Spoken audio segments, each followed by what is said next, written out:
Merhaba arkadaşlar, sizler için bugün tarifim kadayıf dolması. Böyle tariflerin devamı için kanalıma abone olmayı unutmayın. Herkese çok teşekkür ederim.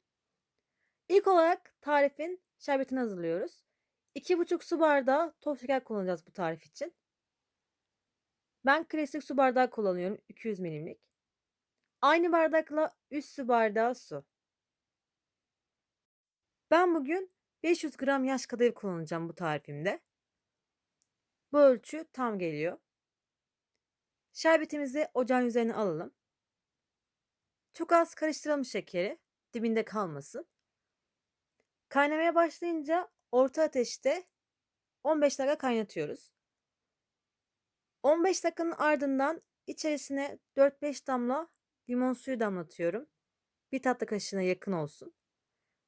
Çok az karıştıktan sonra da bu şekilde de 5 dakika orta ateş kaynatarak soğumaya alıyoruz şerbetimizi. Ben görmüş olduğunuz bu kadayıfı kullanıyorum. 500 gramlık bu gördüğünüz paketlerde satılıyor genelde. Benim kadayıfım gördüğünüz gibi yaş. Kuru olmasın aldığınız kadayıfta. Bir parça kadayıftan kopartarak tezgahımda açıyorum. Toplu olmayacak kadayıfınız. Böyle biraz açacaksınız. Uzunlamasına olması gerekiyor. Çünkü bu tarif sarma olacak. Bu şekilde açtıktan sonra kenarına bir parça ceviz içi yerleştiriyoruz. İsterseniz daha küçük veya daha büyük parçalar kullanabilirsiniz. Ben bu büyüklükte tercih ediyorum cevizimi. Daha sonra kenarından başlayarak hafif kenardan toplayarak sarıyoruz. Çok sıkı olmasın, çok da gevşek olmasın ama sıkıya yakın olsun. Bu şekilde hafif de elimizde bastıralım ve tekrar kenardan toparlayalım. Diğerlerini aynı şekilde saracağız. Ben ilk yaptığım 2 tane sarmayı biraz büyükçe yaptım. Ama siz porsiyonu kendinize göre ayarlayabilirsiniz. İsterseniz daha büyük yapabilirsiniz veya daha küçük hazırlayabilirsiniz. Tekrar sarmaya başlıyoruz kenardan toparlayarak. Beni buraya kadar izlediyseniz yorumlarda belirtmeyi, emoji koymayı unutmayın. Şimdiden çok teşekkür ederim arkadaşlar. Ben birkaç tane fazla gösterdim. Tam olarak sarma şeklini göstermek için. Gördüğünüz gibi kenardan toparlayarak sarma sarar gibi sarıyoruz kadayıf dolmamızı. İsterseniz bu şekilde hazırlayıp hiç kızartmadan fırınlayabilirsiniz. Kadayıf sarma yapabilirsiniz. Benim öyle tarifim de var. Ben yukarı linkini koyarım, siz de tıklayarak gidebilirsiniz. Son kadayıfımı da hazırladım. Toplamda 20 adet kadayıf elde ediyorsunuz bu tarifle. Eğer daha küçük hazırlarsanız daha fazla da elde edersiniz. Şerbetimi farklı bir kabın içerisine alıp dolaba alıp soğumaya bırakıyorum. Bu tarifte 3 tane yumurta sarısı kullanıyoruz. Sadece sarısını kullanacağız. Yumurtaların sarısını beyazından ayıralım. Size bir tanesini göstermek istiyorum. Ben bu şekilde sarısını ayırıyorum. Aklarını değerlendirebilirsiniz. Çok güzel çay yanına tarifler elde edeceksiniz. İnşallah ilerleyen günlerde sizlerle paylaşacağım. Ardından bir çay bardağından bir parmak eksik su ve bir paket de vanilya. Bu şekilde yaparsanız yumurta kokmuyor kadayıf sarmalarınız. İyice karıştıralım. Yumurta ve vanilya dağılsın. Kadayıflarımızı hafif tekrar bastırdıktan sonra kenardan topladıktan sonra yumurta sarısına bulayacağız. Her tarafa yumurta gelsin. Ve tekrar kenarlarını düzelterek ve hafif sıkarak tabağımız içerisine alıyoruz. Mutlaka sıkma işlemini yapın. Fazla yumurta kalmasın. Ve kenarları düzeltin. Tekrar elinde toparlamam amacı bekledikçe biraz kendini bırakıyor kadayıf sarmaları. Bütün hepsini aynı şekilde tamamlayın ve tabağınıza alın. Mutlaka sıkma işlemi yapın. İçerisinde yumurta kalmasın. Bu şekilde tamamlayarak kızartma işlemine geçeceğiz. Gördüğünüz gibi ben hepsini aynı şekilde yaparak tamamlıyorum. Bu görmüş olduğunuz yumurtalı harçla 500 gram kadayıf tam geliyor. Daha fazla yapmanıza gerek yok. Eğer siz daha fazla yapmak isterseniz kadayıfları ona göre malzemeleri arttırabilirsiniz de. Bu da son kadayıf sarmam. Aynı şekilde bunu da sıkıyorum.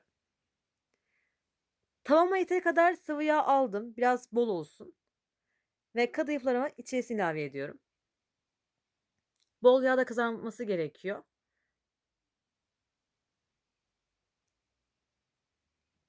Ben 3 seferde kızarttım kadayıf sarmalarımı.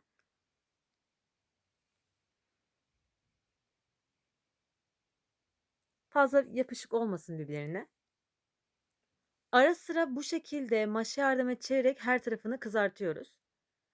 Bırakmayın kendi halinde. Böyle döndürerek kadayıf dolmalarınızı kızartın. Çok lezzetli oluyor. Mutlaka sizler de bu tarifi denemelisiniz. Tatlı sıcak, şerbet soğuk olacak. Onun için şerbetinizi önceden hazırlayın. Gördüğünüz gibi kadayıf dolmalarım kızarmaya başladı.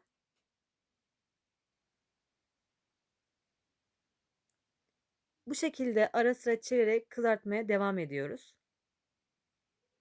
Harika bir lezzet oluyor. Sizler de mutlaka bu tarifi deneyin. Ama eğer bu şekilde yapmak istemiyorsanız da hiç yumurtaya bulamadan tepsiye dizin ve üzerine tereyağı gezerek fırına gönderin. Üzeri kızarınca da soğuk şerbeti üzerine koyun. Bu şekilde de kadayıf sarması elde edersiniz. O daha hafif oluyor buna göre. Kadayıf dolmam kızardı ve şerbetin içerisine atıyorum.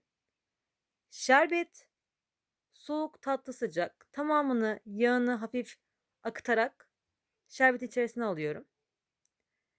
Ve hemen diğer kadayıflarımı koyuyorum içerisine. Şerbette 3 ila 5 dakika arasında kalacak. Ocağım şu an orta ateşte. Diğer kadayıflarımı da kızartmaya bırakıyorum.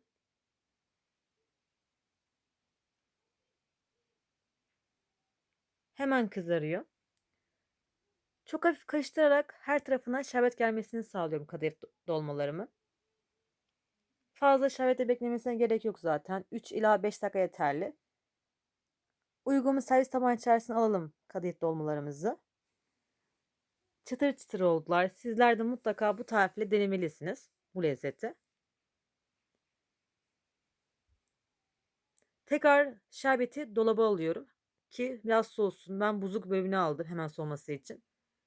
Çünkü soğuk şerbet olması gerekiyor. Bu şekilde köpürmesi normaldir. Kadayıflarım tekrar kızardı ve onları tekrar şerbete aldım.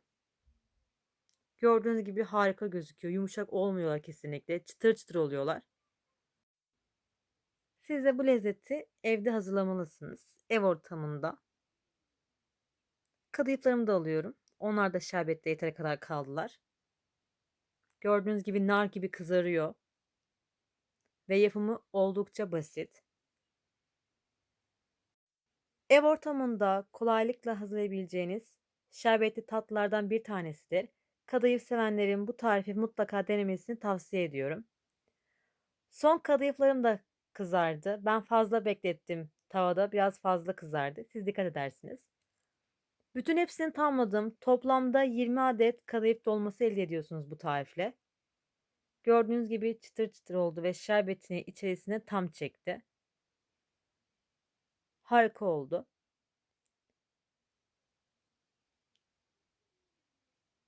Size yakından göstermek istiyorum. İsterseniz üzerini Antep fıstığıyla süsleyebilirsiniz. Sunumda çok şık gözüküyor.